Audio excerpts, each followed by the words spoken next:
Hello, mushroom fans. This video has been a long time coming.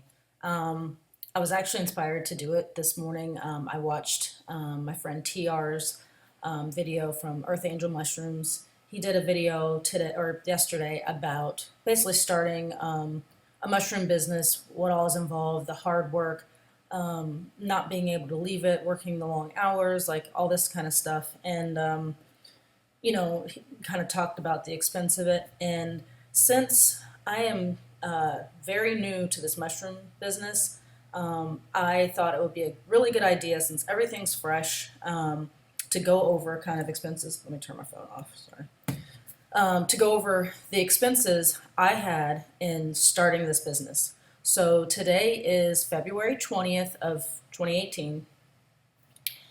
I started my business I can tell you because I ordered my first mushroom Bible from Paul Stamets, and I have the date here.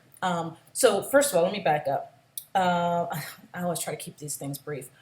So prior to being a mushroom farmer, I was a financial advisor for over a decade. I became a broker in June of 2000. That's where I met my husband. We got married. We joined our practices together. He still practices to this day. He still has probably my top clients. We were independent advisors. He still is, of course. I left when I got pregnant with our third child. It was just too much. We were in the middle of the recession. It was like stressful as hell, which, whatever, I'm used to stress. But anyhow, I am a CFP, a certified financial planner. So if nothing else, I know money. I know how to run a business. I've only ever been a business owner, with the exception of I went back to work 2 years ago to Morgan Stanley. They gave me an offer that I couldn't really refuse, and there's not many black female certified financial planners under the age of 40, although I'm turning 40 this year. So I was like a unicorn, like I'm not supposed to exist. Bottom line, when I went to Morgan Stanley, back as a damn near first year broker, I was like, you know what? I can't work for the man anymore. I'm done. So I went back to being my own business owner and did something else. But here you go. I'm into farming and mushrooms now, and I can do all this stuff while my kids are at school. So having said all that, again, I know my shit with finances. So taxes, records, all of that. So the first thing I'll tell you to do, if you are thinking about starting any kind of business for that matter, forget mushrooms. Keep all of your expenses on its own credit card, bank account, whatever. My husband makes a fair amount of money, let's just put it that way, and he has a lot of employees and a lot of expenses and money coming in and out. So we have had the pleasure of being audited three times in the last 6 years. So I know what I'm talking about between going through that experience and being a CFP. What I will tell you, the IRS is completely okay with you using statements, end of the year, monthly statements, whatever, for explaining your expenses for business purposes if you have, if you ever do get audited. Been through it three times. American Express is great because they do a year-end statement and actually categorizes each type of thing. So if it's gas, it'll be like gas stations, and it'll list, the total and then every time you bought gas for that year. Completely fine for the IRS. If you're one of those people that is very organized and you want to keep the receipts as well, the more the better. But I'm just telling you that you don't have to have that. All right, so October 12th, which is November, December, January. So 4 months ago, pretty much, was the very first time I heard the word mycelium, or I read the word mycelium 4 months ago. All right. The reason I got into mushroom growing, again, is I was doing farming, just simple farming, microgreens mostly, and the big time restaurants that I really wanted to get with, it wasn't enough for them. They're like, we're not going to stroke you a check, for microgreens. We need more. We need herbs. And by the way, do you know anyone that has mushrooms? So after hearing that like the third time in my market, I was like, okay, if I have mushrooms, these chefs are going to want what I got. And so I got turned down for like the whoever knows amount of time. Dude was asking for mushrooms. I was like, you want some mushrooms? I'm going to give you some freaking mushrooms. So I was like, fuck it, I got to learn how to do it. And so bought the book October 12th, actually bought 3 books. read them all within about 3 or 4 days, and immediately got to work. I started buying stuff. I'm going to go through the highlight of some of the more, the bigger expenses. So 3 days after I got that first book, I'm not even sure if I had gotten it and read it yet, I got my first tent. It actually winds up being tent number 2. Again, if you followed my videos, you know that I use hydroponic tents because I'm inside of a log cabin that is on my property. My grow is not inside my house. It is inside a house, but not my house. It is a house that I own. It's like 12 or 14 or 1,200, 1,400 square feet that was completely not being used. So I'm like, screw it. You know, either it's just going to like disintegrate, or, you know, I can do my grow in there. You know, worst thing that can happen is I get spores in there, but I've been very careful to avoid spores and water in there. Anyways, so the first tent I bought, $200. That winds up being, that was a smaller tent, so it's actually my tent number 2, for my smaller grow that I do king oyster and shiitake in. I had to order 5 days after I got that book for Fungi Perfecti. This is why you make stupid mistakes, and this is why I'm going through some of my bigger items, because you make stupid mistakes. All right, and there are certain things that you need to buy immediately, certain things that you don't. Again, so October 17th, 5 days after I ordered that first book and first read the word mycelium, I went to Fungi Perfecti. Fungi Perfecti. God, TR is always on me. It's Fungi Perfecti. I'm funky fungi, so I say whatever. So that is when I got 2 things, maybe even 3. I got what I call my Gucci laminar flow hood. It's 1 foot high by 2 feet wide. So if I were to do lab work on that, you know, I'm like this. It's the bomb laminar flow hood. But the thing was like $600 or y'all can look it up on their website.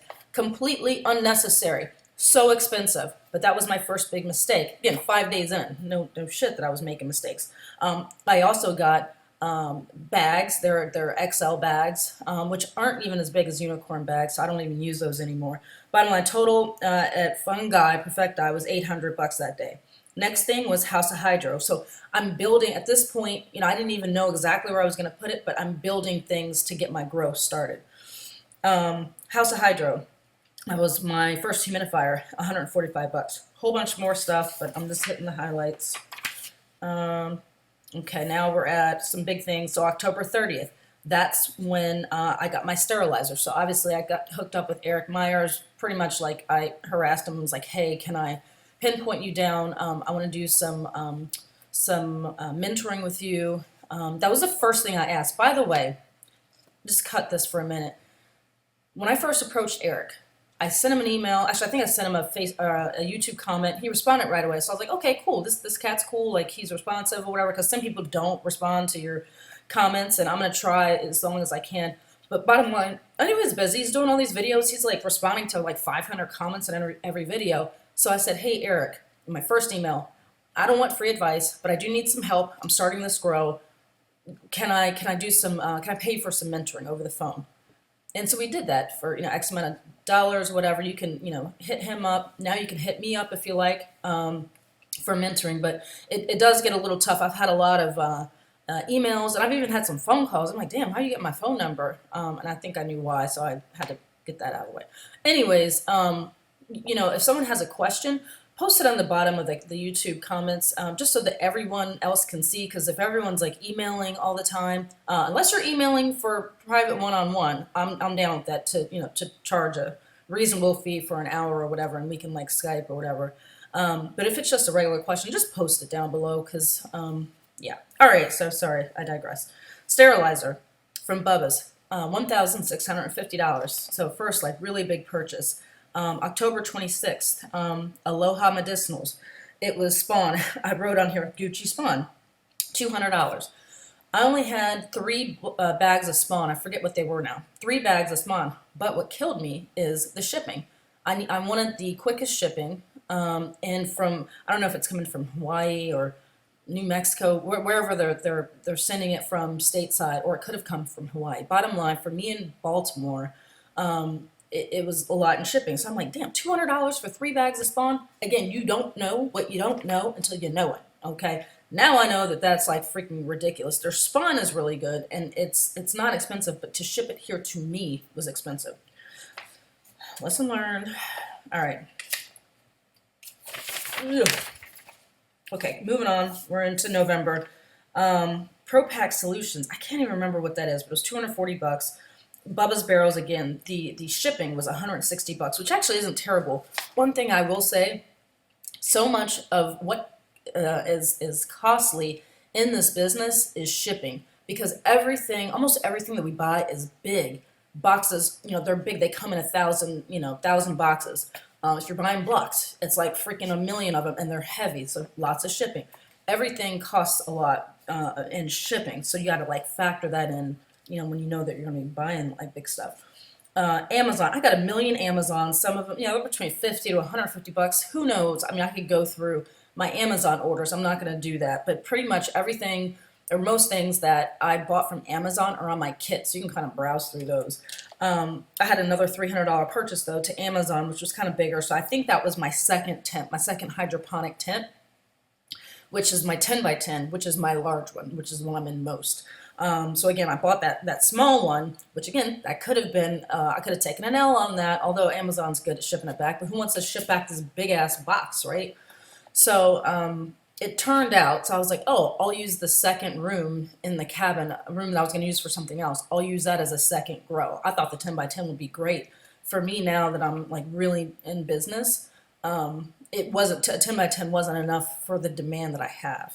So luckily, I actually went up using that first smaller tin. My impulse sealer, $250. I bought some blocks, and it wasn't even that bad. Long story, but I bought some blocks from someone on the cheap because they were a little bit on the older side, and a deal had fallen through, so I got a really good deal. It was $385 for I forget how many blocks, and that also included the shipping, so that was really, really good, but it was luck. December 15th, I bought unicorn bags, $455 for freaking unicorn bags. They are the bomb bags though, the XLAs. I want to say it's 1,000 bags. So if you do the math on that, again, y'all know I'm not that great at math, like simple math. I'm a CFP. I mean, I can freaking pick stocks like nobody's business, but simple math, like that's why I have a freaking financial calculator. Okay. Anyway, so one batch for me is about it's 26 blocks. So, or 25 bags blocks. So I'm doing 2 a week. So that's, call it just round down, 50 blocks a week. So that's 200 a month. So that'll last me 5 months, right? 5 months, 1,000 bags will last me 5 months. And that again was $455. So basically call it $100 a month in bags. Yeah. So, I mean, bags they're expensive. At least the good ones are. The biggest expenses that I've had so far are for buying blocks. Now, when I buy blocks, I bought blocks twice, with the exception of the first one, which was just a crazy deal because it was like last minute. The buying of the blocks isn't terribly bad. The costs they're good, they're affordable. Again, it's the shipping. So you got to add all that together. So for me, when I buy blocks from TR, I know that in the end, the blocks themselves, they're costing me about $10 a block. So I sell pretty much everything for $10, okay? I could sell some things for $12 or even $14. Part of why I do $10 is because a lot of my business goes through a co-op, and the chef has to pay a premium, a 20% markup. And so it's like, I'd rather have, again, I'm always like, I'd rather have 100% of less money than than 100% of no money. Because the price is too much for the chefs to buy, so they're not going to buy anything. I'd rather price it lower, and then they buy it, not only buy it, but buy more. I'm definitely not underpricing myself, with the exception of a couple, like Kings, I should charge more than 10, but I don't, but I'm having a lot of business. So with the shipping on the blocks, I mean, that's like, that takes it up for me. So for the amount of blocks that I'm buying, it's like, shit, I forgot how much, 1,300 plus 187 for shipping, call it. Actually, it might have even been even more than that. I have two large purchases. with TR. One of them were boxes. Boxes, they come $1 a piece. Let me stop for boxes. I searched and searched and searched for boxes. All right. The first thing when I started selling, let me even back up. Okay. Most mushroom farmers, if they're working with a restaurant on a weekly basis, they will use plastic bins, right? Hand the mushrooms to the chef, and then the next week they come, hand that bin back, and they get a new bin with those mushrooms. All right. Because a lot of my business now, I'd say 70% of my business, maybe even more, maybe even 80%, is coming from business through a co-op. And I'll explain that one day when I talk about marketing. Because of that, someone else is doing my delivery. I drop off all my orders. I might have 5 orders or 10 orders. I drop off all my orders at one place, and they disseminate the orders everywhere. Because of that, I can't do. I give you the tray, and you give it back to me. Everything has to be like done because if they had to be responsible for the delivery person, if she had to be responsible for gathering everyone's trays, the second time around, it would just be nuts and figuring out whose tray was whose and all that. So I have to use something disposable, a paper bag or a paper box. A lot of people, if they have to use paper, they're going to use paper bags, like a brown grocery bags. Here's why I said ixnay to that. Although I do use it for pounds, no more than 3 pounds, I will use a bag because it's the most cost effective. It's like a little, cheap little brown bag. If however it's more than 3 pounds, certainly, or if it's a golden or something like that, but that's very fragile, I don't want to use that because I want them to be as perfect as possible. So I want them to be reasonably priced and it's looking as good as they possibly can. Again, so these chefs are ordering from me. They're feeling like they get the value, right? And if I just shove them all in a bag, then they're all jacked up when they get them and crushed and bent and broken. And so I like to present them in a nice box. They're 5-pound boxes. They've got handles. Everything's laid out nice. Nothing's like jammed, and so it's perfect. But the boxes are like $1 a piece, which is actually not bad at all.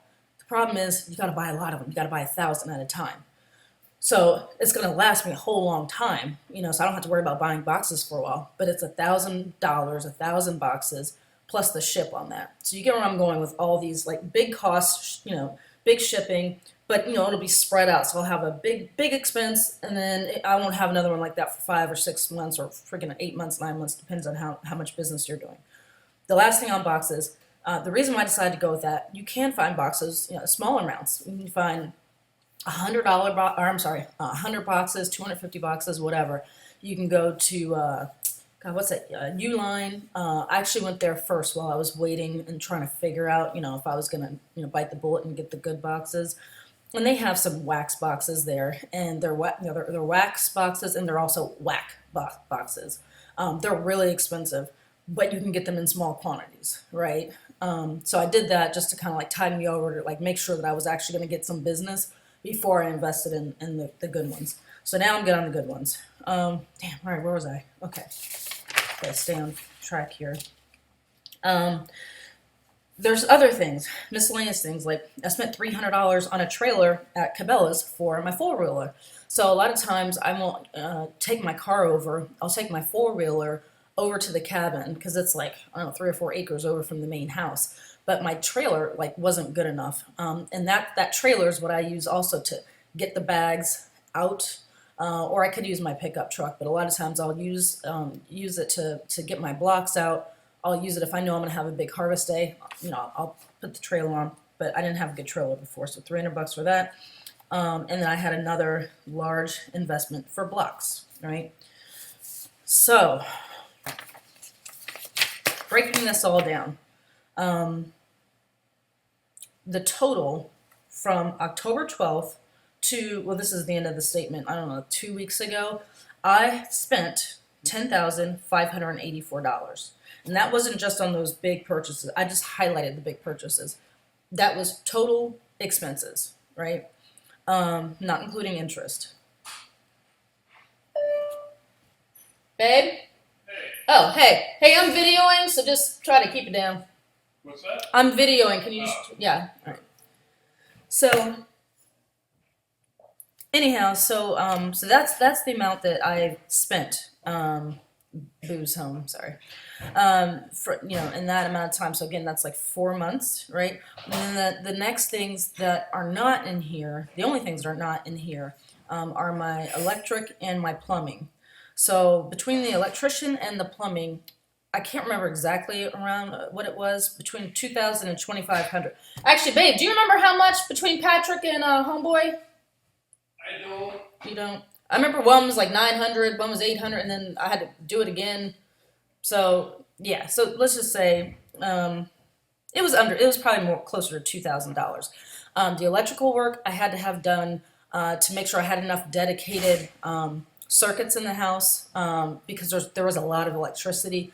I mean, there's so many plugs going in and out of those grows and also in the lab. So I needed a certain number of dedicated outlets, and then I needed a big outlet. God, I can't even remember what the hell it's called. A 24, whatever. Eric can tell you what it is. And I have it written down. It's whatever. So I had to have a really like a heavy duty one with like 16 gauge wire, or whatever the gauge was. And that's what my sterilizer is plugged into. So I need like a Big Daddy. That's something that I could not do. Like, unless you're an electrician, you can't be like jacking around with that. So, so the total, is about 12,500, okay, in 4 months. Now, all of my big expenses are done. Pretty much now, all I have to do is buy my bags, buy my spawn. Spawn's cheap, it's $25 for 6 pound bag, which will inoculate a batch, right? And then again, in like however many months, I'll have to rebuy boxes and stuff like that. But that was for me the big chunk. One big thing that I don't have to worry about though is rent. Because I already own this cabin, I don't have to worry about rent money. You're gonna have to look to see, like, if you're not doing it in your home or whatever, you got to add that on. Plus, you got to add on the electricity and all that kind of stuff. So it can add up. Now, after I've just said how much I've actually spent, I'll go through the income side. So right now, as of the last like 3 weeks, I'm up to 80 to 100 pounds a week. My goal, probably starting not next week, the following week, I'll be up to 100 pounds a week. And I have the demand for that, and probably even more. But that's where I have to cut off, because I don't want to overstress my grow or myself. And I just don't have enough space for more than that. So 100 to 120. I've done a 120-pound week. I don't know, it was in January sometime, but that's about the most that I can do. I did actually just hire someone for 6 hours a week, twice a week, 3 hours each time. She's going to help me out with doing my batches, because that's one thing I have not been able to stay on top of, is doing 2 batches a week. With her being there, like, that's just that's her thing, is helping me start the batches. I'll do the lab work myself, but that's going to keep me on track to producing the amount of bags that I need. If I want 100 pounds a week, right, that's 50 blocks. My block should be at least 2 pounds, or around 2 pounds, average 2 pounds. So 50 blocks a week means 100 pounds a week, and that gets me to my goal. And that goal right there is 52,000 a year if you do 100 pounds a week at $10 a pound. Now, you're not always going to get 100 pound, or 100 pound week. You're going to have less, you're going to have more. But one thing that I'm not factoring in is farmers market season. I'm not in any farmers market right now. Starting in May through, I don't know, October, the first week of November, I'll be doing probably 2 farmers markets. One I'm doing for sure, and the second one I'm not quite sure about. The reason I bring that up is because you can charge a lot more. I don't have to charge 10. I can probably charge 12 to 16 depending on the species.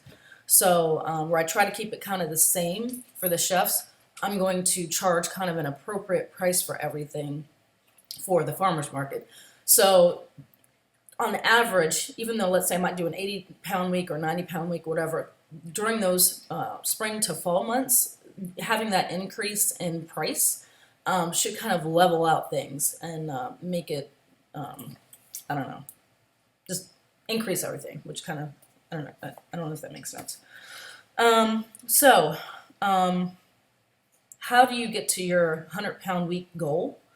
You want to have several different customers, right? Several different restaurants. And this is restaurant business. That's what I'm doing. I'm not doing grocery stores, restaurant, and farmers market. You don't want all your eggs in one basket because chefs can leave. Chefs leave a lot. The best ones are chef owner, owner executive chefs, because it's their restaurant, especially if it's established. There's plenty of owner executive chefs who are just new into business and they don't make it. There's a lot of restaurants that fail. So they're good to have, but don't put all your eggs in that basket. Someone that's been around for a while, you got a good rapport, those are the ones you want. So one of my biggest customers, he actually just placed a $400 order yesterday. I told him what I had, and he wanted everything. Plus, he wanted one of all of my microgreens, which I was just like, damn. So it's a $400 order from him. He's not going to order 400 every week. He has been ordering between 250 and 350, like 275 to 350. No, that's not true. Like 250 to 300. But just from one chef, that's 19,200 a year. Okay. So I want more of him. There's another restaurant that I'm working with actually that will buy more than he does. They're a little bit disorganized. So it's the kind of thing where you have to stay on them and get those weekly orders. So I'm saying all that if I execute and I'm, making sure that once a week or every other week or at least monthly, I'm watching these numbers and watching my spending while also watching my income, I know that I should have that 12,500, paid off sometime in the summer. Late spring, hopefully, but more like summer. And I'm factoring taxes into that too. So that's the goal. So again, everything has to be executed properly. I can't have any like huge expenses, with that. Like roof, collapsing or whatever, at the cabin, stuff like that. So I hope this helps. Just seeing how much I spent. It's going to be so different from everyone else. The other thing is a lot of things that I bought or I had to buy, I couldn't build myself. I'm not like a builder. My husband doesn't have time. He works a lot. So I bought as much stuff, equipment and things like that I could use from eBay. The rest I just bought. I don't know how to build my own sterilizer or this or that. So I had to buy it. Or at least that's what I chose to do. So there are ways to make that initial investment cheaper. This is just what worked for me. So anyhow, if it was helpful, give me a thumbs up. Subscribe. If you got questions about stuff, comment below. Don't be blowing up my email. Don't be calling me either. But if you do want some extra help one-on-one or just to ask like a whole slew of questions, just let me know. Hit me up, email me, put it in the comments, whatever, and then we can talk and I can tell you a price for like an hour or whatever. All right, take care and have a great day.